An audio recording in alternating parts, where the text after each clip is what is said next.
ബയോളജിയുടെ infectious disorders എന്ന് പറയുന്ന ഒരു പുതിയ ടോപ്പിക്കിലോട്ട് എല്ലാവർക്കും സ്വാഗതം. അപ്പം നമുക്ക് ക്ലാസ് സ്റ്റാർട്ട് ചെയ്യാം. നമ്മുടെ ടോപ്പിക്ക് ഇൻഫെക്ഷസ് ഡിസീസ് ആണ്.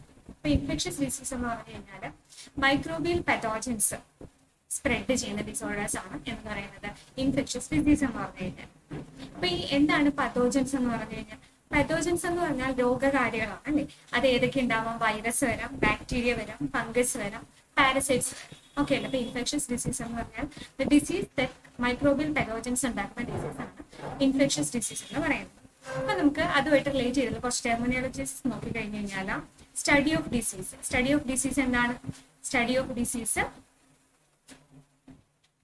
ഡിസീസ് ആണ് പാത്തോളജി. അപ്പൊ പാത്തോളജി എന്ന് വെച്ചാൽ എന്താണ്? Study of disease. അപ്പൊ പാത്തോജൻസ് എന്ന് പറഞ്ഞാൽ എന്താണ്? ആ ഒരു രോഗം ഉണ്ടാക്കുന്ന രോഗാണുക്കളെ നമ്മൾ പാത്തോജൻസ് എന്ന് പറയും. പാത്തോളജി എന്ന് വെച്ചാൽ എന്താണ്? സ്റ്റഡി ഓഫ് ഡിസീസ് ആണ് പാത്തോളജി എന്ന് പറയുന്നത്. ഇനി നമുക്ക് അതുമായിട്ട് ബന്ധപ്പെട്ട മറ്റൊരു ക്വസ്റ്റ്യൻ ആണ് വേൾഡ് ഹെൽത്ത് ഡേ എന്നാണ്. World health day April 7 April 7 എന്താണ്? വേൾഡ് ഹെൽത്ത് ഡേ ആണ്. നമുക്കറിയാം WHO world health organisation headquarters എവിടെയാണ്? ജനീവയിലാണ്. 1948 ഈ WHO എന്ത് ചെയ്യുന്നത്? സ്റ്റാർട്ട് ചെയ്യുന്നത്. ഇപ്പൊ ജനീവയിലാണ് അതിന്റെ ഹെഡ്ക്വാർട്ടേഴ്സ്. ഇപ്പൊ world health day organisation start ചെയ്യുന്നത് ഒരു ഏപ്രിൽ 7 ആണ്. സോ ആ ഏപ്രിൽ 7 ആണ് നമ്മുടെ വേൾഡ് ഹെൽത്ത് ഡേ എന്ന് പറയുന്നത്. അതുപോലെ തന്നെ നമ്മുടെ ഫസ്റ്റ് വാക്സിൻ ആരാണ്? എഡ്വേർഡ് ജെന്നർ ആണ് കണ്ടുപിടിക്കുന്നത്. ജസ്റ്റ് ഒരു നമ്മുടെ ഒരു നോളജിന് വേണ്ടിയിട്ട് മാത്രമാണ് അവിടെ ഞങ്ങൾ ആഡ് ചെയ്തിരിക്കുന്നത്. അപ്പൊ നമുക്ക് സ്റ്റഡി ഓഫ് ഡിസീസിനെ പറ്റിയാണ് നമ്മൾ പഠിക്കുന്നത്. സോ ആ ഒരു ബ്രാഞ്ചിന് പറയുന്ന പേരാണ് പാത്തോളജി എന്ന് പറയുന്നത്. വേൾഡ് ഹെൽത്ത് ഡേ എന്ന് പറഞ്ഞാൽ ഏപ്രിൽ 7 ആണ്. അപ്പൊ ഇൻഫെക്ഷസ് ഡിസീസ് എന്ന് പറഞ്ഞാൽ നമുക്കറിയാം microbial pathogens like virus, bacteria, fungus ഇവരെ പോലുള്ള ആൾക്കാരൊക്കെ പറ്റുന്ന അസുഖത്തിനെയാണ് നമ്മൾ എന്താണ് ഇൻഫെക്ഷസ് ഡിസീസ് എന്ന് പറയുന്നത്. ഇനി നമ്മൾ ഓരോ പത്തോജൻസിനും അവർ ഏതൊക്കെ രോഗങ്ങളാണ് പറ്റുന്നതെന്ന് നമ്മൾ ഡീറ്റെയിൽ ആയിട്ട് പഠിക്കണം. ഫസ്റ്റ് നമ്മൾ ബാക്ടീരിയൽ ഡിസീസ് ആണ് പഠിക്കുന്നത്. ബാക്ടീരിയൽ ഡിസീസ് എടുത്ത് നോക്കുകയാണെങ്കിൽ ഈ ബാക്ടീരിയൽ ഡിസീസ് ഒരു 10 ബാക്ടീരിയൽ ഡിസീസ് ആണ് മെയിൻ ആയിട്ട് നമുക്ക് പഠിക്കാനുള്ളത്. അതിലൊന്നാണ് കോളറ. ഓക്കെ അല്ലേ? ഫസ്റ്റ് ഏതാണ്? കോളറ. അപ്പൊ കോളറയുടെ പത്തോജൻ ഏതാണ്? ബാക്ടീരിയ ആയിട്ടുള്ള വിബ്രിയോ കോളറയാണ്. ഇത് വാട്ടർ വഴി നമുക്ക് സ്പ്രെഡ് ആവുന്നത്. കണ്ടാമിനേറ്റഡ് വാട്ടർ വഴിയാണ് നമുക്ക് കോളറ എന്നുള്ളൊരു ഡിസോർഡർ ഉണ്ടാവുന്നത്. അതിന്റെ പോസിറ്റീവ് ഓർഗാനിസം ഏതാണെന്ന് ചോദിച്ചു കഴിഞ്ഞാൽ വിബ്രിയോ കോളറയാണ്. അതെന്താണ് ശരിക്കും? അതൊരു ബാക്ടീരിയയാണ്. ആ ബാക്ടീരിയയുടെ പേരെന്താണ്? Vibrio cholera. ഓക്കെ. അടുത്തത് രണ്ടാമത്തത് ലെപ്രസി. അപ്പൊ ലെപ്രസി എന്ന് വെച്ചാൽ എന്താണ്? കുഷ്ഠം അല്ലെ. കോളറ എന്ന് തന്നെയാണ് പറയുന്നത്. ലെപ്രസി കുഷ്ഠം. അത് മൈക്രോ ബാക്ടീരിയം ലെപ്രെ എന്ന് പറയുന്ന ഒരു ബാക്ടീരിയ ആണ് ലെപ്രസി എന്ന് പറയുന്ന ഒരു ഡിസോർഡറിന് കാരണമാവുന്ന പത്തോജൻ എന്ന് പറയുന്നത്. അപ്പൊ മൈക്രോ ബാക്ടീരിയം ലെപ്രെ. അപ്പൊ പേരിന്റെ അറ്റത്ത് തന്നെ ലെപ്രെ ഉണ്ട്. ആ അസുഖം ഏതാണ്? ലെപ്രസി.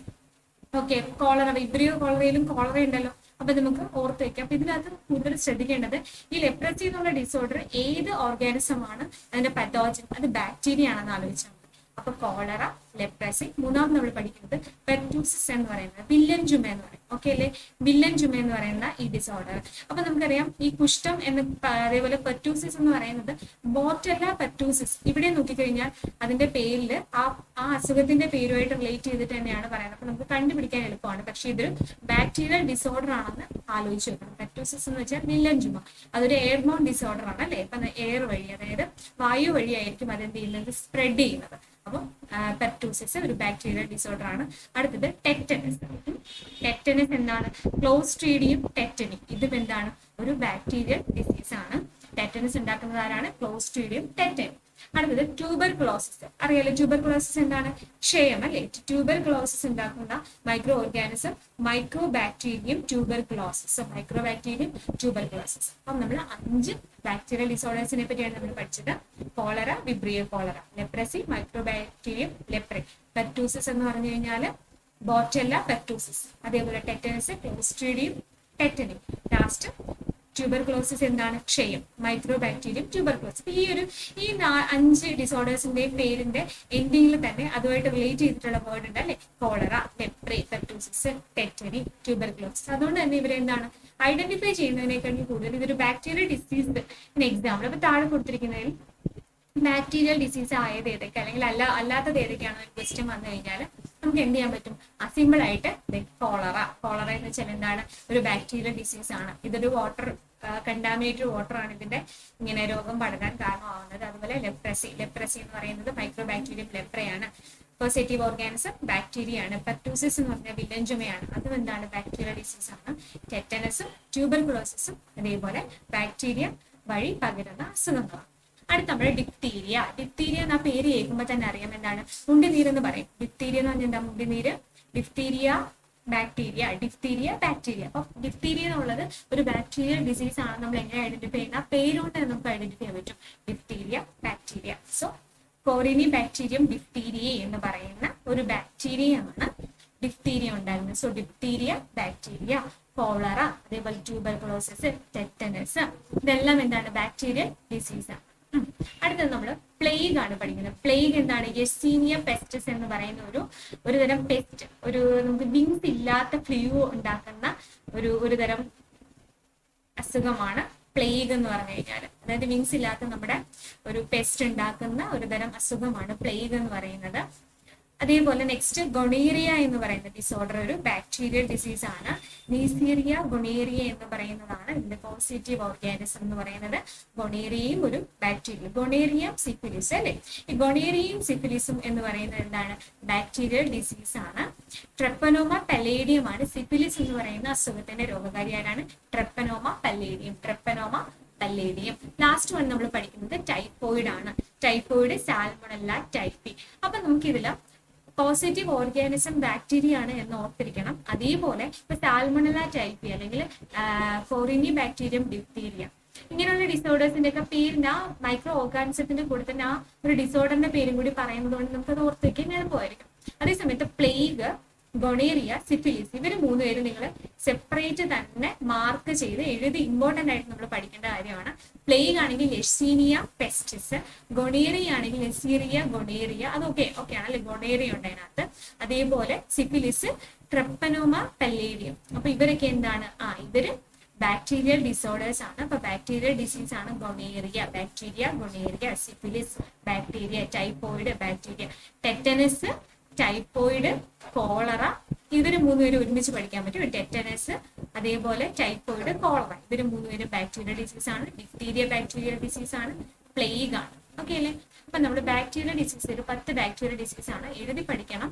ഈ ഓർഗാനിസത്തിന്റെ പേരും കൂടി നമ്മൾ അതിനകത്ത് എന്ത് ചെയ്യണം, പഠിച്ചു വെക്കണം. ഓക്കെ അല്ലേ. നെക്സ്റ്റ് അടുത്ത നമ്മൾ എന്താണ് പഠിക്കാൻ പോകുന്നത്, അടുത്തത് നമ്മൾ വൈറൽ ഡിസീസിനെ പറ്റിയാണ്. അതായത് ഇവിടുത്തെ നമ്മുടെ പോസിറ്റീവ് ഓർഗാനിസം എന്ന് പറയുന്നത് ആരായിരിക്കും, വൈറസ് ആയിരിക്കും. ഓക്കെ അല്ലേ. വൈറസ് ആയിരിക്കും രോഗാണെന്ന് പറയുന്നത്. പാത്തോജൻ ആരാണ്, വൈറസ് ആണ്. പാത്തോജൻ എന്ന് വെച്ചാൽ എന്താണ്, ശരിക്കും ഈ ഇൻഫെക്ഷസ് ഡിസീസിന് കാരണമാകുന്ന ആ ഒരു പോസിറ്റീവ് ഓർഗാനിസത്തിനെ നമ്മൾ പറയുന്ന പേരാണ് വൈറസ് എന്ന് പറയുന്നത്. ഓക്കെ അല്ലേ. അപ്പൊ വൈറൽ ഡിസീസ് നോക്കുകയാണെങ്കിൽ കോമൺ കോൾഡ് നമുക്ക് സാധാരണ വരുന്ന ഫൈൻ ഏതാണ്, റൈനോ വൈറസ് ആണ് എന്ന് പറയുന്നത് കോമൺ കോൾഡിന്റെ പോസിറ്റീവ് വൈറസ് എന്ന് പറയുന്നത്. അതേപോലെ സ്മാൾ പോക്സ് ആണ് വീരിയോള വൈറസ് ആണ്. ഓക്കെ അല്ലെ. ഇപ്പൊ റൈനോ വൈറസ് എന്ന് വെച്ചാൽ കോമൺ കോൾഡ് ആണ്. വീരിയോള വൈറസ് എന്താ ഉണ്ടാക്കുന്നത്, സ്മാൾ പോക്സ് ഉണ്ടാകുന്നത്. അതേപോലെ നമുക്ക് പേവിഷബാധ ഇല്ലേ, പേവിഷബാധ അതാണ് റാബിസ്. അപ്പൊ റാബിസ് ഡിസോർഡർ ഉണ്ടാക്കുന്നത് വൈറസ് ആണ്. നെക്സ്റ്റ് വൺ ഹെപ്പറ്റൈറ്റിസ് എന്ന് പറഞ്ഞാൽ ഹെപ്പറ്റൈറ്റിസ് എ, ബി, സി ഉണ്ട്. അപ്പൊ ഹെപ്പറ്റൈറ്റിസ് എ വൈറസ്, അപ്പൊ വൈറസിന്റെ പേര് പഠിക്കാൻ എളുപ്പമാണ്. Hepatitis A virus, hepatitis B virus, hepatitis C virus എന്നാണ് പേര് കൊടുത്തിരിക്കുന്നത്.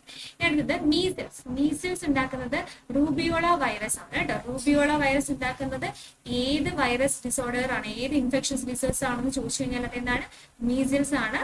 അതേപോലെ സ്മോൾ പോക്സ് ഉണ്ടാക്കുന്നത് വേരിയോള, കോമൺ കോൾഡ് ഉണ്ടാക്കുന്നത് റൈനോ വൈറസ്. ഓക്കെ അല്ലേ. അപ്പൊ കോമൺ കോൾഡ് എന്താണ്, റൈനോ വൈറസ്. വേരിയോള വൈറസ് എന്ന് പറയുന്നത് സ്മോൾ പോക്സ് ആണ്. റാബിസ് എന്ന് വെച്ചാൽ പേവിഷബാധ, അതെന്താണ്, വൈറൽ ഡിസോർഡർ ആണ്. ഹെപ്പറ്റൈറ്റിസ് എന്താണ്, ഹെപ്പറ്റൈറ്റിസ് വൈറൽ ഡിസോർഡർ ആണ്.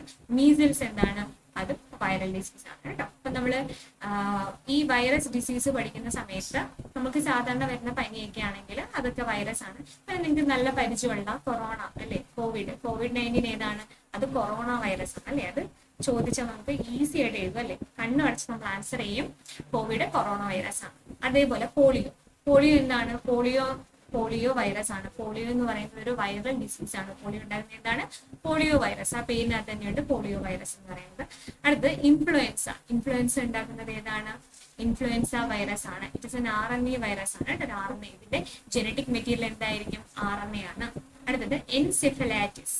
ഹെർട്സ് സിംപ്ലെക്സ് വൈറസ് ആയിട്ടുള്ള ഒരു വൈറസ് ഉണ്ടാക്കുന്ന അസുഖമാണ് എൻസെഫലൈറ്റിസ് എന്ന് പറയുന്നത്. അപ്പൊ ഈ ഡിസോർഡർ എന്ന് പറഞ്ഞാൽ എന്താണ്? ഒരു വൈറസ് ഡിസോർഡർ ആണ്. മെയിൻ ആയിട്ട് നമ്മൾ വൈറസ് ഡിസോർഡർ പോളിയോ പഠിക്കണം, ഇൻഫ്ലുവൻസ പഠിക്കണം, കോവിഡ് നമ്മൾ എന്തായാലും പഠിക്കണം. പിന്നെ അടുത്തത് മംസ്. മംസ് എന്താണ്? പാരാമിക്സോ വൈറസ് ആണ്. പാരാമിക്സോ വൈറസ് ആണ് മംസ് ഉണ്ടാക്കുന്നത്. ഓക്കെ അല്ലേ? അപ്പൊ നമ്മൾ ഇവിടെ നമ്മളൊരു 10 വൈറൽ ഡിസീസിനെ പറ്റി പഠിക്കുന്നുണ്ട്. Common cold rhino virus, smallpox വേരിവള virus, rabies virus, hepatitis A B C virus ഉണ്ട്, മീസൽസ് റുബിയോള വൈറസ് ഉണ്ട്, പിന്നെ നമ്മൾ പഠിച്ച പോളിയോ വൈറസ്, ഇൻഫ്ലുവൻസയുടെ ഇൻഫ്ലുവൻസ വൈറസ് ആണ്, എൻസെഫലൈറ്റിസ് ഉണ്ട്, അതേപോലെ മംസ്, കോവിഡ്, ഇതെല്ലാം വൈറൽ ഡിസീസ് ആണ്. അപ്പൊ viral disease common cold, smallpox, rabies, hepatitis, measles, mumps, polio, covid, encephalitis, influenza. അപ്പൊ ഇത് 10 അപ്പൊ നമ്മൾ പഠിക്കാനായിട്ട് പഠിക്കുമ്പോൾ തന്നെ നമ്മൾ ആ നമ്പർ നമ്മുടെ മനസ്സിൽ എപ്പോഴും ഉണ്ടായിരിക്കണം. നമ്മൾ ഈ ഒരു നമ്പറിൽ ഒരു പേരും വിട്ടു പോകാതെ ഫുള്ളായിട്ട് പഠിക്കണം. ഓക്കെ അല്ലേ? അടുത്തത് ഫംഗൽ ഇൻഫെക്ഷൻ ആണ് കേട്ടോ. ഫംഗൽ ഇൻഫെക്ഷൻ ആണ് അത്ലറ്റ്സ് ഫുഡ്സ് എപ്പിഡെർമോഫൈറ്റൺ എന്ന് പറയുന്ന ഒരു രോഗമാണ്, ഒരു പത്തോജൻ ഉണ്ടാക്കുന്നതാണ് എന്ന് പറയുന്നത്. അത്ലറ്റ്സ് ഫുഡ് എന്ന് പറയുന്ന ഒരു ഫംഗൽ ഇൻഫെക്ഷൻ. നമുക്കറിയാം ഫംഗൽ ഇൻഫെക്ഷൻ കൂടുതൽ സ്കിൻ ബേസ്ഡ് ആണ് അല്ലെ? സ്കിന്നിനെയാണ് കൂടുതലായിട്ട് അഫക്ട് ചെയ്യുന്നത് ഫംഗൽ ഇൻഫെക്ഷൻ. അതേപോലെ തന്നെ റിംഗ്വേം ഉണ്ടാക്കും അല്ലെ? റിംഗ്വേം എന്ന് വെച്ചാൽ വട്ടച്ചുറി എന്നൊക്കെ പറയും. മൈക്രോസ്പോറം എന്ന് പറയുന്ന ഒരു ഫംഗസ് പരത്തുന്ന അസുഖമാണ് റിംഗ്വേം എന്ന് പറയുന്നത്. ആസ്പെർഗില്ലോസിസ് ആ പേരിനകത്ത് തന്നെയുണ്ട്. ആസ്പെർഗില്ലസ് ഓട്ടോമൈക്കോസിസ് എന്ന് പറയുന്ന ഒരു എന്താണ് ഫംഗൽ ഉണ്ടാകുന്ന ഡിസോർഡർ ആണ് ആസ്പെർഗില്ലോസിസ് എന്ന് പറയുന്നത്. കാൻഡിഡിയാസിസ് എന്ന് പറയുന്നത് കാൻഡിഡ ആൽബിക്കൻസ് ഉണ്ടാക്കുന്നതാണ്. ഒരു 4 ഫംഗൽ ഇൻഫെക്ഷൻ നമുക്ക് പഠിക്കാനുള്ളൂ. അത്ലറ്റ്സ് ഫുഡ്സ് ഉണ്ട്, അതേപോലെ റിംഗ്വേം ഉണ്ട്, ആസ്പെർഗില്ലോസിസ് ഉണ്ട്, കാൻഡിഡിയാസിസ് ഉണ്ട്. അപ്പൊ ഈ 4 ഡിസീസും ഏത് ഇൻഫെക്ഷൻ, ഏത് പത്തോജൻ ആണ് ഉണ്ടാക്കുന്നത്? അത് ഫംഗലാണ്, ഫംഗസ് ആണ് ഉണ്ടാക്കുന്നത്. ഓക്കെ അല്ലേ? അപ്പൊ നമ്മള് നെക്സ്റ്റ് ഈ ഡെഫിഷ്യൻസി, അടുത്തത് പ്രോട്ടോസോവൻ ഡിസോർഡർ ആണ് കേട്ടോ. പ്രോട്ടോസോവൻ ഡിസോർഡേഴ്സ് എന്ന് പറഞ്ഞു കഴിഞ്ഞാൽ എന്താണ്? മലേറിയ. അതായത് മലേറിയ എന്ന് പറയുന്നത് പ്ലാസ്മോഡിയം എന്ന് പറയുന്ന ഒരു പത്തോജൻ, അതൊരു പ്രോട്ടോസോവൻ ഉണ്ടാക്കുന്ന ഡിസോർഡർ ആണ്. ഇതിന്റെ ഇമ്പോർട്ടന്റ് ആയിട്ടുള്ള പോയിന്റ് എന്ന് വെച്ചാൽ ബ്ലാക്ക് വാട്ടർ ഫീവർ എന്നറിയപ്പെടുന്നത് ഏത് അസുഖമാണ്? അത് മലേറിയ ആണ് കേട്ടോ. മലേറിയ എന്താണ്? ബ്ലാക്ക് വാട്ടർ ഫീവർ എന്നാണ് അറിയപ്പെടുന്നത്. ഇതിന്റെ വെക്ടർ ഇമ്പോർട്ടന്റ് ആണ്. അനോഫിലസ് ഫീമെയിൽ മൊസ്കിറ്റോസ് ആണ് കേട്ടോ. പൊതുവെ ഫീമെയിൽ മൊസ്കിറ്റോസ് ആണ് രോഗകാരികൾ എന്ന് പറയുന്നത്. അപ്പം അനോഫിലസ് ഫീമെയിൽ മൊസ്കിറ്റോ വെക്ടർ ആയിട്ടുള്ളത് ഏതാണ്? മലേറിയക്കാണ്. മലേറിയയുടെ പോസിറ്റീവ് ഓർഗാനിസം എന്ന് പറയുന്നത് ആരാണ്? പ്ലാസ്മോഡിയം ആണ്. ഇത് ഓർക്കാൻ വേണമെങ്കിൽ നമുക്കൊരു ചെറിയ കോഡ് പറയാം. മലേറിയ എന്ന് പറഞ്ഞാൽ എന്താണ്? മല ആലോചിച്ചാൽ മതി. മലേറിയ എന്ന് പറഞ്ഞാൽ മല ആലോചിച്ചാൽ മതി. ഈ മല പോലെയല്ലേ നമുക്ക് ഇമ്പോർട്ടന്റ് ആയിട്ടുള്ള ഈ മല എന്ന് വെച്ചാൽ ഭയങ്കര വലുതായിരിക്കും. അപ്പൊ നമ്മൾ എന്താണ്? മലയിലൊക്കെ ആര് കാണും? ആന കാണും അല്ലെ? ഇതേ ആന കാണും. അങ്ങനെയാണെങ്കിൽ എന്താണ്? ഈ അനോഫിലസ് ആയിരിക്കും എന്ത് പറയുന്നത്? മലേറിയ പരത്തുന്ന ആലോചിച്ചാൽ മതി. വളരെ എന്താണ് ഇമ്പോർട്ടന്റ് ആയിട്ടുള്ള ഒരു അസുഖമാണ് മലേറിയ എന്ന് പറയുന്നത്. ചോദിച്ചിട്ടുണ്ട് പ്രീവിയസ് ഇയർ ക്വസ്റ്റ്യൻസിനകത്ത് നമ്മൾ ചോദിച്ചിട്ടുണ്ട്. അനോഫിലസ് ഫീമെയിൽ മൊസ്കിറ്റോ ആണ് എന്റെ വെക്ടർ, അതും ഒരു ക്വസ്റ്റ്യൻ ആണ്. ബ്ലാക്ക് വാട്ടർ ഫീവർ എന്നറിയപ്പെടുന്നതും മലേറിയ തന്നെയാണ്. ഓക്കെ അല്ലേ?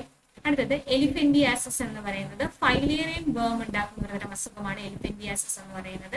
അതിന് ശരിക്കും അതിന്റെ രോഗകാരി എന്ന് പറയുന്നത് വിച്ചറേറിയ ബ്രാങ്കോഫ്റ്റി എന്ന് പറയുന്ന ഒരു പ്രോട്ടോസോവൻ ആണ് കേട്ടോ. ഫൈലേറിയൻ വേം എന്നോ എലിഫന്റിയാസിസ് എന്നോ ഒക്കെ പറയും. അതാണ് വിച്ചറേറിയ ബ്രാങ്കോഫ്റ്റി ഉണ്ടാക്കുന്ന അസുഖമാണ്. അടുത്തത് അതിന്റെ വെക്ടർ ആരാന്ന് ചോദിച്ചാൽ അത് ക്യൂലെക്സ് എന്താണ്? ക്യൂലെക്സ് മൊസ്കിറ്റോ ആണ് അല്ലെ? ക്യൂലെക്സ് മൊസ്കിറ്റോ ആണ് ഫൈലേറിയൻ വേം ഉണ്ടാക്കുന്നത്. ക്യൂലെക്സ് മെയിൽ, ഫീമെയിൽ മൊസ്കിറ്റോ ആണ് എലിഫന്റിയാസിസ് ഉണ്ടാകുന്നത്. ഓക്കെ അല്ലേ? അപ്പൊ അനോഫിലസ് ഫീമെയിൽ മൊസ്കിറ്റോ ഏതാണ്? മലേറിയ. ക്യൂലെക്സ് ആണെങ്കിൽ എലിഫന്റിയാസിസ്. ഓക്കെ. അതേപോലെ നമ്മളൊരു വൈറൽ ഡിസീസ് ആയിട്ടുള്ള ഡെങ്കു വൈറസ് ആണ് ഡെങ്കുവിൻ്റെത്. ഡെങ്കുവും എന്താണ്? ഇതേപോലെ ക്യൂലെക്സ് ഫീമെയിൽ മൊസ്കിറ്റോ ആണ്. ഓക്കെ അല്ലേ? അപ്പൊ നമുക്ക് കുറെ ഇമ്പോർട്ടന്റ് ആയിട്ടുള്ള ഡിസീസ് ഉണ്ട്. അതിൽ നമ്മൾ മെയിൻ ആയിട്ടുള്ള മാത്രമാണ് ഇവിടെ ഡിസ്കസ് ചെയ്യുന്നത്. ഇനി നമുക്ക് മെയിൻ ആയിട്ടുള്ള കുറച്ച് ഡിസോർഡേഴ്സും കൂടി നോക്കാം. ഓക്കെ അല്ലേ? അപ്പൊ നമുക്ക് ഈ ഇതുമായിട്ട് ബന്ധപ്പെട്ടിട്ട് ഇപ്പം നമ്മൾ ഓൾറെഡി നമ്മൾ ട്യൂബർകുലോസിസ് നമ്മൾ പഠിച്ചു. അത് ട്യൂബർകുലോസിസും അതിന്റെ കൂടെ നമ്മൾ എയ്ഡ്സും ക്യാൻസറും കൂടെ ഒന്ന് ഫസ്റ്റ് നോക്കണം. ഓക്കെ. ഫസ്റ്റ് നമ്മൾ ട്യൂബർകുലോസിസ് നോക്കുകയാണ്. ഈ ട്യൂബർകുലോസിസിന് കിങ് ഓഫ് ഡിസീസ് എന്നാണ് പറയുന്നത്. ട്യൂബർകുലോസിസ് എന്ന് പറയുന്നത് എന്താണ്? ശരിക്കും അത് ക്ഷയമാണ് അല്ലെ? കിങ് ഓഫ് ഡിസീസ് എന്നാണ് പറയുന്നത്. നമ്മൾ BCG വാക്സിൻ എടുക്കില്ലേ? ജനിച്ച് 3 ദിവസമൊക്കെ കഴിയുമ്പോഴത്തേക്ക് നമുക്ക് BCG വാക്സിൻ എടുക്കത്തില്ലേ? ബാസിലി കാൽമിറ്റെ ഗ്യൂറിൻ എന്ന് പറയുന്ന ഈ BCG വാക്സിൻ ഏത് അസുഖത്തിനെതിരെ എടുക്കുന്നതാണെന്ന് ചോദിച്ചു കഴിഞ്ഞാൽ അതെന്താണ്? അത് TB-ക്കെതിരെ കൊടുക്കുന്നതാണ്. അപ്പൊ BCG വാക്സിൻ എടുക്കുന്നത് ഏത് അസുഖത്തിനെതിരെയാണ്? ഏത് അസുഖം വരാതിരിക്കാനായിട്ടാണ് നമ്മൾ BCG വാക്സിൻ എടുക്കുന്നത്? അത് ട്യൂബർക്ലോസിസ് വരാതിരിക്കാനാണ് നമ്മൾ എന്ത് ചെയ്തിരിക്കുന്നത്? എടുക്കുന്നത്. ഓക്കെ അല്ലേ? ഇതിന്റെ രോഗാണു എന്ന് പറയുന്നത് എന്താണ്? ബാക്ടീരിയ ആണ്. മൈക്രോ ബാക്ടീരിയം ട്യൂബർക്ലോസിസ് നമ്മൾ ഓൾറെഡി പഠിച്ചു കഴിഞ്ഞു. ഓക്കെ, ഇതെല്ലാം ഇമ്പോർട്ടന്റ് ആണ്. ഇതിന്റെ ആന്റിബയോട്ടിക് എന്ന് പറയുന്നത് സ്ട്രെപ്റ്റോമൈസിൻ ആണ്. അതായത് ഈ നമുക്ക് TB വരുമ്പോൾ നമുക്ക് തരുന്ന അസുഖത്തിന്റെ ആന്റിബയോട്ടിക് എന്ന് പറയുന്നത് സ്ട്രെപ്റ്റോമൈസിൻ ആയിരിക്കും. ഇതിന്റെ ട്രീറ്റ്മെന്റ് അറിയപ്പെടുന്നത് ഡോട്ട്സ് എന്നാണ്. Direct observed treatment short course എന്ന് പറയുന്ന ഡോട്ട്സ് എന്തിന്റെ ട്രീറ്റ്മെന്റ് ആണെന്ന് ചോദിക്കാം. അത് എന്തിന്റെ ട്രീറ്റ്മെന്റ് ആണ്? അത് ട്യൂബർക്ലോസിന്റെ ട്രീറ്റ്മെന്റ് ആണ്. നമ്മുടെ ബോഡിയിൽ ഏത് ഭാഗത്തിനെയാണ് ട്യൂബർക്ലോസിസ് അഫക്ട് ചെയ്യുന്നതെന്ന് ചോദിച്ചു കഴിഞ്ഞാൽ അത് ലങ്സിനെ അഫക്ട് ചെയ്യുന്ന ഒരു ഡിസീസ് ആയിരിക്കും ട്യൂബർക്ലോസിസ് എന്ന് പറയുന്നത്. അപ്പൊ കിങ് ഓഫ് ഡിസീസ് എന്നറിയപ്പെടുന്നു. BCG വാക്സിൻ എടുക്കുന്നത് നമ്മൾ ട്യൂബർക്ലോസിന് എതിരെയാണ്. മൈക്രോ ബാക്ടീരിയം ട്യൂബർക്ലോസിസ് എന്ന് പറയുന്നത് ഏത് പതോജൻ ആണ്? ട്യൂബർക്ലോസിന്റെ പതോജൻ ആണ്. ആന്റിബയോട്ടിക് സ്ട്രെപ്റ്റോമൈസിൻ ആണ്. ട്രീറ്റ്മെന്റ് ഡോട്ട്സ് ആണ്. ഏത് ബോഡി പാർട്ടിനെയാണ് അഫക്ട് ചെയ്യുന്നതെന്ന് ചോദിച്ചു കഴിഞ്ഞാൽ അത് ലങ്സിനെ അഫക്ട് ചെയ്യുന്നതാണ്. അപ്പൊ ട്യൂബർക്ലോസിസുമായിട്ട് ബന്ധപ്പെട്ടിട്ടുള്ള മെയിൻ പോയിന്റ്സ് നമ്മളിവിടെ പഠിച്ചു കഴിഞ്ഞു. നെക്സ്റ്റ് നമ്മൾ പഠിക്കാൻ പോകുന്നത് എയ്ഡ്സ് ആണ്. എയ്ഡ്സിനെ പറ്റി പറയുകയാണെന്നുണ്ടെങ്കിൽ നമുക്കറിയാം അല്ലെ, അക്വയർഡ് ഇമ്മ്യൂണോ ഡെഫിഷ്യൻസി സിൻഡ്രോം. അതാണ് എയ്ഡ്സിന്റെ ഫുൾ ഫോം എന്ന് പറയുന്നത് അല്ലെ. വൺസ് നമ്മുടെ ലൈഫിൽ എയ്ഡ്സ് വന്നു കഴിഞ്ഞാൽ പിന്നെ അത് ക്യൂറബിൾ ആണോ? അല്ല അല്ലെ. അക്വയർഡ് ഇമ്മ്യൂണോ ഡെഫിഷ്യൻസി സിൻഡ്രോം ആണ് എയ്ഡ്സിന്റെ ഫുൾ ഫോം എന്ന് പറയുന്നത്. ഇതൊരു വൈറൽ ഡിസീസ് ആണ്. നമ്മൾ വൈറസിന്റെ കൂടെ പഠിച്ചിട്ടില്ല. ഇതൊരു വൈറൽ ഡിസീസ് ആണ്. HIV വൈറസ് ആണ് ഇതെന്ത് ചെയ്യുന്നത്? HIV വൈറസ് ആണ് ഇതിന്റെ പതോജൻ എന്ന് പറയുന്നത്. ഇതിന്റെ ജെനറ്റിക് മെറ്റീരിയൽ RNA ആണ്. ഈ ജെനറ്റിക് മെറ്റീരിയൽ RNA ആയതുകൊണ്ട് തന്നെ നമ്മൾ ഏത് മരുന്ന് കണ്ടുപിടിച്ചാലും ഇതിന്റെ ജെനറ്റിക് മെറ്റീരിയൽ ഇങ്ങനെ അതിന്റെ മ്യൂട്ടേഷൻ, അതിന് ചേഞ്ച് സംഭവിച്ചുകൊണ്ടേയിരിക്കും. ഓക്കെ അല്ലെ. നെക്സ്റ്റ് നമ്മൾ ഫസ്റ്റ് കേസ് എയ്ഡ്സ് എവിടെയാണ് റിപ്പോർട്ട് ചെയ്തതെന്ന് അറിയാമോ? അത് 1981 അമേരിക്കയിലാണ് ആദ്യമായിട്ട് എയ്ഡ്സിന്റെ കേസ് റിപ്പോർട്ട് ചെയ്യുന്നത്. ഓക്കെ, ഇന്ത്യയിൽ ഒരു 5 വർഷത്തിന് ഇപ്പുറം ചെന്നൈയില് 1986 ഇന്ത്യയിൽ ആദ്യമായിട്ട് എയ്ഡ്സ് റിപ്പോർട്ട് ചെയ്തു. വേൾഡ് എയ്ഡ്സ് ഡേ എന്ന് പറയുന്നത് December 1 ആണ് കേട്ടോ. വേൾഡ് എയ്ഡ്സ് ഡേ എന്നാണ് December 1 ആണ്. അപ്പൊ 1981 അമേരിക്കയിലാണ് ആദ്യമായിട്ട് എയ്ഡ്സ് രോഗം സ്ഥിരീകരിക്കുന്നത്. പിന്നെ 86 ചെന്നൈയില്, ഇന്ത്യയിൽ ആദ്യമായിട്ട് സ്ഥിരീകരിക്കുന്നു. വേൾഡ് എയ്ഡ്സ് ഡേ എന്ന് പറയുമ്പോൾ December 1 ആണ്. പിന്നെ നമുക്കറിയാം നമ്മുടെ ഈ സിമ്പൽ, അതായത് HIV-യുടെ സിമ്പൽ ആയിട്ട് നമ്മൾ റെഡ് റിബൺ ആണ് കൊടുക്കുന്നത്. റെഡ് റിബൺ എന്തിന്റെ സിമ്പൽ ആണെന്ന് ചോദിക്കാൻ, എന്താണ്? HIV-യുടെ സിമ്പൽ ആണ്. ഓക്കെ അല്ലേ. അപ്പം എയ്ഡ്സിന്റെ full form acquired immuno deficiency syndrome. HIV human immuno virus ആണ് ഇതിന്റെ പോസിറ്റീവ് ഓർഗാനിസം എന്ന് പറയുന്നത്. ജെനറ്റിക് മെറ്റീരിയൽ RNA ആണ്. ഫസ്റ്റ് കേസ് റിപ്പോർട്ട് ചെയ്തത് 1986 അമേരിക്കയിലാണ്. 1981 അമേരിക്കയിലാണ്. ഇന്ത്യയിൽ ഫസ്റ്റ് റിപ്പോർട്ട് ചെയ്യുന്നത് ചെന്നൈയിലാണ് 86. വേൾഡ് എയ്ഡ്സ് ഡേ എന്ന് പറയുന്നത് December 1 ആണ്. ഓക്കെ അല്ലേ. അപ്പൊ നമ്മള് ഇതുമായിട്ട് ബന്ധപ്പെട്ട എല്ലാ കാര്യങ്ങളും നമ്മൾ ജസ്റ്റ് നോക്കിയിട്ടുണ്ട്. അടുത്തത് ഇതിന്റെ സിമ്പൽ എന്താണ്? റെഡ് റിബൺ ആണ്. പിന്നെ നമ്മൾ മെയിൻ ആയിട്ട് പറയണം ഇതിന്റെ ടെസ്റ്റിന് LIC എന്നാണ് പറയുന്നത്. എൻസൈം ലിങ്ക്ഡ് ഇമ്മ്യൂണോ സോർബന്റ് അസി ആണ് എന്ന് പറയുന്നത്. LIC എന്ന് പറയുന്നത് ഇത് ഒരു ആന്റി റിട്രോ വൈറൽ ട്രീറ്റ്മെന്റ് ആയിട്ടാണ് നടക്കുന്നത്. ശരിക്കും ഇത് ക്യൂറബിൾ അല്ല. അപ്പൊ ഇതിനൊരു ട്രീറ്റ്മെന്റ് എന്താ പറയുക, നമ്മുടെ ഇമ്മ്യൂണിറ്റിയെ കംപ്ലീറ്റ് ആയിട്ട് ബാധിക്കുന്ന ഒരു അസുഖമാണ് എയ്ഡ്സ് എന്ന് പറയുന്നത്. സോ നമ്മുടെ ഇമ്മ്യൂണിറ്റി എന്ത് ചെയ്യുന്നു? ബൂസ്റ്റപ്പ് ചെയ്യാനായിട്ട് ആന്റി റിട്രോ വൈറൽ ട്രീറ്റ്മെന്റ് എടുക്കുന്നുണ്ട്. ഇതിനകത്ത് ബ്യൂട്ടൈൻ അസിഡോതൈമിഡ് എന്ന് പറയുന്ന ഡ്രഗ് ആണ് എയ്ഡ്സ് പേഷ്യൻസിന് കോമൺ ആയിട്ട് കൊടുക്കുന്നത്. എന്താണ്? ബ്യൂട്ടൈൻ അസിഡോതൈമിഡ് എന്ന് പറയുന്ന ഡ്രഗ് ആണ് എയ്ഡ്സ് പേഷ്യന്റിന് കൊടുക്കുന്നത്. അവരുടെ ഇമ്മ്യൂണിറ്റിയാണ് അത് അഫക്ട് ചെയ്യുന്നത്. അടുത്തത് ക്യാൻസർ എന്ന് പറയുന്നത് സ്റ്റഡി ഓഫ് ക്യാൻസർ. നിങ്ങൾക്ക് അറിയാം സ്റ്റഡി ഓഫ് ക്യാൻസർ എന്ന് പറഞ്ഞാൽ എന്താണ്? ഓങ്കോളജിയാണ്. അപ്പം ഓങ്കോ വൈറസ് ആണ് ആർക്ക് കാര്യം. നമ്മൾ വൈറസിന്റെ കേസ് ഉണ്ട്. അതായത് വൈറസ് ഉണ്ടാക്കും ക്യാൻസർ, ജെനറ്റിക്കലി ക്യാൻസർ ഉണ്ടാവും. അങ്ങനെ ഓങ്കോ, അതേപോലെ എന്താണ് കാർസിനോജനിക് ആയിട്ടുള്ള സബ്സ്റ്റൻസുകൾ മൂലവും എന്തുണ്ടാക്കാൻ പറ്റും? ക്യാൻസർ ഉണ്ടാവും. അപ്പൊ കാർസിനോജൻസ് എന്ന് പറഞ്ഞാൽ ക്യാൻസറിനെ കോസ് ചെയ്യുന്ന, ക്യാൻസറിന് കാരണമായിട്ടുള്ള സബ്സ്റ്റൻസിനെയാണ് നമ്മൾ കാർസിനോജൻസ് എന്ന് പറയുന്നത്. ഓങ്കോ വൈറസ് എന്ന് പറയുന്നത് ക്യാൻസർ ഉണ്ടാക്കുന്ന വൈറസുകളെയാണ് ഓങ്കോ വൈറസ് എന്ന് പറയുന്നത്. നെക്സ്റ്റ് ഓങ്കോ ജീൻ എന്ന് പറയുന്നത് ചിലവരിൽ പാരമ്പര്യമായിട്ട് എന്താണ് ക്യാൻസർ വരാം. അതായത് ഇപ്പൊ ഫാമിലിയിൽ ആർക്കെങ്കിലും ഉണ്ടെങ്കിൽ ആ ജീൻ, അതായത് ഓങ്കോ ജീൻ അവരുടെ ബോഡിയിൽ ഉണ്ടെങ്കിൽ അവർക്ക് എന്താണ് അവരുടെ ഫ്യൂച്ചറിൽ ക്യാൻസർ ഉണ്ടാവാനുള്ള സാധ്യതയുണ്ട്. സോ ഓങ്കോ ജീൻ ഉണ്ട്, ഓങ്കോ വൈറസ് ഉണ്ട്, കാർസിനോജൻ. ഇതെല്ലാം എന്താണ് ക്യാൻസറിന് കാരണമാകുന്ന ആൾക്കാരാണ്. അപ്പോൾ പെർട്ടിക്കുലർലി നമുക്കൊരു വൈറൽ ഡിസീസ് എന്ന് മാത്രമായിട്ട് മാറ്റി നിർത്താൻ ക്യാൻസറിനെ പറ്റില്ല. February 4th ആണ് cancer day. World cancer day എന്താണെന്ന് ചോദിച്ചാൽ എന്താണ്? February 4 ആണ്. ഹാർട്ടിനെ ആരും ബാധിക്കില്ല. ഹാർട്ടിനെ ബാധിക്കാത്ത അസുഖമാണ് ക്യാൻസർ. ക്യാൻസർ ബാധിക്കാത്ത നമ്മുടെ ശരീരത്തിലെ ഒരേ ഒരു അവയവം ഏതാണെന്ന് ചോദിച്ചു കഴിഞ്ഞാൽ എന്താണ്? ഹാർട്ടാണ്. ഹാർട്ടിനെ എന്ത് ബാധിക്കില്ല? ക്യാൻസർ ബാധിക്കില്ല. നമ്മള് ക്യാൻസറിനെ ടെസ്റ്റ് ചെയ്യുന്നത് ബയോപ്സി ആണ് അല്ലെ? ബയോപ്സി ടെസ്റ്റ് യൂസ് ചെയ്തിട്ടാണ് നമ്മൾ ക്യാൻസർ ഡിറ്റക്ട് ചെയ്യുന്നത്. അതേപോലെ ബ്രസ്റ്റ് ക്യാൻസറിന്റെ ടെസ്റ്റ് ആണ് മാമോഗ്രഫി എന്ന് പറയുന്നത്. എന്താണ്? ബ്രസ്റ്റ് ക്യാൻസറിന്റെ ടെസ്റ്റ് ആണ് മാമോഗ്രഫി എന്ന് പറയുന്നത്. ഓക്കെ അല്ലേ? അപ്പൊ നമുക്ക് ക്യാൻസർ നമ്മൾ ടെസ്റ്റ് നോക്കി, എയ്ഡ്സ് നോക്കി, ട്യൂബർകുലോസിസ് നോക്കി. ട്യൂബർകുലോസിസ് കിങ് ഓഫ് ഡിസീസ് എന്നാണ് അറിയപ്പെടുന്നത്. BCG വാക്സിൻ ട്യൂബർകുലോസിസിനാണ് നമ്മൾ എടുക്കുന്നത്. ആന്റിബയോട്ടിക് സ്ട്രെപ്റ്റോമൈസിൻ ആണ്. ടെസ്റ്റ് ഡോട്ട്സ് ആണ്. എയ്ഡ്സ് ആണെന്നുണ്ടെങ്കിൽ നമ്മൾ നോക്കുവാണെങ്കിൽ എയ്ഡ്സിന്റെ ഫുൾ ഫോം പഠിച്ചിരിക്കണം. അക്യൂട്ട് ഇമ്മ്യൂണോ ഡെഫിഷ്യൻസി സിൻഡ്രോം ആണ്. HIV ആണ് വൈറസ്. ഫസ്റ്റ് കേസ് അമേരിക്കയിൽ 81 റിപ്പോർട്ട് ചെയ്തു. 86 ഇന്ത്യയിൽ ചെന്നൈയിൽ റിപ്പോർട്ട് ചെയ്തു. December 1 ആണ് എയ്ഡ്സ് ഡേ എന്ന് പറയുന്നത്. LIC ആണ് ടെസ്റ്റ്. ആന്റി റിട്രോവൈറൽ ട്രീറ്റ്മെന്റ് ആണ് നമ്മൾ എടുക്കുന്നത്. ക്യാൻസർ എന്ന് വെച്ചാൽ ഓങ്കോളജി സ്റ്റഡി ഓഫ് ക്യാൻസർ ആണ്. February 4th ആണ് ക്യാൻസർ ഡേ എന്ന് പറയുന്നത്. ഹാർട്ടിനെയാണ്, അതായത് നമ്മുടെ ഹ്യൂമൻ ബോഡിയിൽ എന്താണ് ഹാർട്ടിനെ ഒഴിച്ചു ബാക്കി എല്ലാ ഓർഗനിലും ബാധിക്കും ക്യാൻസർ, പക്ഷെ ഹാർട്ടിനെ ബാധിക്കില്ല. ബയോപ്സി ടെസ്റ്റ് എടുക്കുന്നത് ക്യാൻസറിന് വേണ്ടിയിട്ടാണ്. കാർസിനോജൻസ് എന്ന് വെച്ചാൽ ക്യാൻസറിന് കാരണമാവുന്ന സബ്സ്റ്റൻസ് ആണ്. ഓങ്കോ വൈറസ് ക്യാൻസറിന് കാരണമാകുന്ന വൈറസ് ആണ്. ഓങ്കോജീൻ എന്ന് വെച്ചാൽ ക്യാൻസർ കോസ് ചെയ്യുന്ന ജീനാണ്. മാമോഗ്രഫി ടെസ്റ്റ് നമ്മൾ ബ്രസ്റ്റ് ക്യാൻസർ ആണ് കേട്ടോ. ബ്രസ്റ്റ് ക്യാൻസറിനാണ് നമ്മൾ മാമോഗ്രഫി ടെസ്റ്റ് യൂസ് ചെയ്യുന്നത്. അപ്പൊ നമ്മൾ ഇൻഫെക്ഷ്യസ് ഡിസീസിനെ പറ്റിയാണ് പഠിച്ചത്. മെയിൻ ആയിട്ടുള്ള ഇമ്പോർട്ടന്റ് ആയിട്ടുള്ള ഇൻഫെക്ഷ്യസ് ഡിസീസ് ഒക്കെ നമ്മൾ ഡിസ്കസ് ചെയ്തിട്ടുണ്ട്. അപ്പൊ നിങ്ങൾ പഠിക്കുന്ന സമയത്ത് ഈ കാര്യങ്ങളെല്ലാം ഇൻക്ലൂഡ് ചെയ്ത് പഠിക്കാൻ ശ്രമിക്കുക. അപ്പൊ ഇന്നത്തെ ക്ലാസ് നമുക്കിവിടെ വൈൻഡപ്പ് ചെയ്യാം. ജസ്റ്റ് ഒന്ന് കൺക്ലൂഡ് ചെയ്ത് പറഞ്ഞു കഴിഞ്ഞാൽ പെത്തോളജി എന്താണെന്ന് പഠിക്കണം. April 7th ഇമ്പോർട്ടൻസ് പഠിക്കണം. ബാക്ടീരിയൽ ഡിസീസ് ഒരു 10 നമ്മൾ പഠിച്ചിട്ടുണ്ട്. അതിൽ ഇമ്പോർട്ടന്റ് ആയിട്ടുള്ള ഡിഫ്തീരിയ, ലെപ്രസി, പെർറ്റൂസിസ്, അതേപോലെ തന്നെ ട്യൂബർകുലോസിസ്, ടെറ്റനസ്, പിന്നെ ഗൊണേറിയം, സിഫിലിസ് ഒരുമിച്ച് പഠിക്കാം. ടൈഫോയിഡ്, ഇതെല്ലാം എന്താണ്? ബാക്ടീരിയൽ ഡിസീസ് ആണ്. വൈറൽ ഡിസീസ് വരുമ്പോൾ നമ്മൾ common cold, smallpox, rabies, hepatitis, measles, polio, ഇതെല്ലാം ഇമ്പോർട്ടന്റ് ആണ്. ഫംഗൽ ഇൻഫെക്ഷൻ നമ്മൾ 4 ഡിസീസ് പഠിക്കുന്നുണ്ട്. അറ്റ്ലറ്റ്സ് ഫൂട്ട്, അതേപോലെ തന്നെ റിംഗ്ബോമോ, ആസ്പെർഗില്ലോസിസ്, കാൻഡിഡിയാസിസ്. നെക്സ്റ്റ് നമ്മൾ പ്രോട്ടോസോൺ ഡിസോർഡർ എടുക്കുകയാണെങ്കിൽ മലേറിയ ആണ് ഇമ്പോർട്ടന്റ്. ബ്ലാക്ക് വാട്ടർ ഫീവർ എന്ന് അറിയപ്പെടുന്നത് ഏത് ഡിസീസ് ആണെന്ന് ചോദിച്ചിട്ടുണ്ട്. പ്രീവിയസ് ഇയർ ക്വസ്റ്റ്യൻ ആണ്. ബ്ലാക്ക് വാട്ടർ ഫീവർ എന്ന് പറയുന്നത് എന്താണ്? മലേറിയ ആണ്. അതിന്റെ വെക്ടർ അനോഫിലസ് ആണ്. നമ്മൾ ആലോചിച്ച മതിയില്ലേ? അനോഫിലസ് ആണ്. മലേറിയ മല വലുതായതുകൊണ്ട് ആ മലയിലൊക്കെയല്ലേ ആനയുള്ളത്. അനോഫിലസ് എന്ന് അങ്ങനെ ആലോചിക്കാം. എലിഫന്റിയാസിസ് എന്ന് പറയുന്നത് ഫൈലേറിയൻ വേവ് ആണ്. അത് ഏതാണ് ശരിക്കും? പെർട്ടിക്കുലർലി നമ്മൾ പറയുകയാണെങ്കിൽ ബിച്ചുറേറിയ ബ്രാങ്കോഫ്റ്റി ആണ്. അതിന്റെ വെക്ടർ ക്യൂലെക്സ് ഫീമെയിൽ മൊസ്കിറ്റോ ആണ്. ദെൻ നമ്മൾ 3 ഡിസോർഡേഴ്സിനെ മെയിൻ ആയിട്ട് പഠിച്ചു. Tuberculosis, AIDS, cancer. നിങ്ങൾ ഈ ചാപ്റ്ററും കൂടെ ഇൻക്ലൂഡ് ചെയ്തിട്ട് വേണം നിങ്ങളുടെ ബയോളജിയുടെ സെക്ഷനെല്ലാം കംപ്ലീറ്റ് ചെയ്യാൻ. നമ്മൾ ഓരോ ചാപ്റ്റർ വൈസ് ആണ് ഇടുന്നത്. ഇമ്പോർട്ടന്റ് ആയിട്ടുള്ള എല്ലാ പോർഷൻസും നമ്മൾ കവർ ചെയ്യുന്നുണ്ട് ബയോളജി. അപ്പം നിങ്ങൾ എക്സാമിന് വേണ്ടിയിട്ട് നന്നായിട്ട് പ്രിപ്പയർ ചെയ്യാം.